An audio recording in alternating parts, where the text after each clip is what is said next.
While interning at Agent 99, I worked on multiple brands, including multi-million-dollar real estate investment companies, authors of best-selling books, designers of clothing, and a large amount of beverage and lifestyle brands.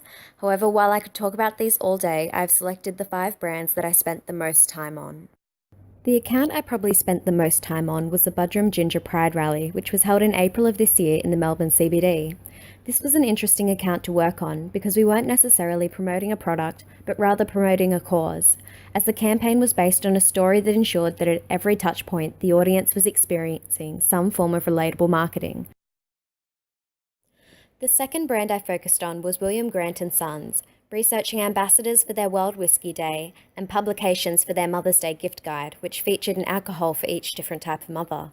However, most of my time was spent on products under the William Grant & Sons label, specifically the Hendrick's Gin Valentine's Day campaign and the Milagro Tequila's Cinco de Mayo event. One of the tasks given to me by the founder of the company was to research every award-winning PR agency in New York and the UK, with a breakdown of their techniques and campaign characteristics. I later learnt that this was used to clarify and shift Agent 99's strategic methods. For years at university, I have dreaded the words group assignment. As a perfectionist, I enjoy taking responsibility for my own work and find it increasingly stressful to not have control. However, these experiences have improved my ability to generate quality content within a team and be able to articulate my ideas in a persuasive way. This has helped when pitching ideas at the internship. This includes the brainstorming I did for the Winning Moves campaign with the rest of the team to create a powerful PR plan to present to the company, as well as crafting PowerPoint proposals for companies such as Sara Lee and Mecca Maxima. As I previously mentioned in my 4th blog, at the end of the day, whether you're selling a product or a message, you have to think about the consumer journey, even when dealing with the media. Specifically at the internship, I learned that their main strategy for generating content was to target media outlets with kits filled with gifts to the editor. These kits were compiled of hours of research into specific resources, from plants to jewellery, and my job consisted of finding these pieces online, calling stores for quotes, and ordering supplies, which sometimes included the occasional run down to the shopping centre. The construction of these kits is a skill that I can use in the future. I was incredibly proud that my first pitch at the internship was received well by the client and was shocked to find out that my gingerbread man-shaped protester would be the sole gift in the Budrum Ginger media kit.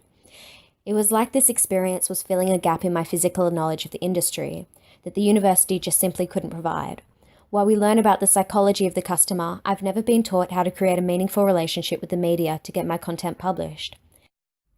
This knowledge has been one of the most important things I've taken away from this experience. I've always disliked journalism as a subject, but the freedom to write on a topic I'm passionate about allowed me to create multiple pieces of engaging media for Agent 99, from the website's blog which focused on industry trends to online sites such as The Big Smoke. The second most important thing I have taken away from this experience is a newfound respect for social media, in particular Instagram. I spent hours constructing Excel lists which matched brand demographics to social media influencers, and through this process I have taken away the knowledge that content and delivery should always be a natural extension of research. I found it particularly interesting when writing my first blog post that in the last 5 years, influencer outreach has become more valuable than organic searches, paid searches, and all forms of email marketing put together. However, whilst Agent 99 is heavily dependent on social media influencers, they do recognise scenarios where traditional media will promote a brand better than social, and vice versa. A move that I recognised when clipping media mentions, as 80% of mentions for the Hendrick's Valentine's Day campaign were from social media, whilst the Ginger Pride Rally was 70% traditional media. I am incredibly thankful for some of the opportunities I received in this role, but I must say business-to-business PR is not for me. And whilst I may not have enjoyed my time in this office, it did teach me some important things. This experience has influenced how I coordinate interns within my own job, and I now make sure that I give a background and a purpose to all tasks I give, as I felt as though this was something I had to ask for at Agent 99. I know now that my passion for PR is in non-for-profit. When I graduate, I am continuing my career with Cancer Council New South Wales because I am passionate about making a difference in my community.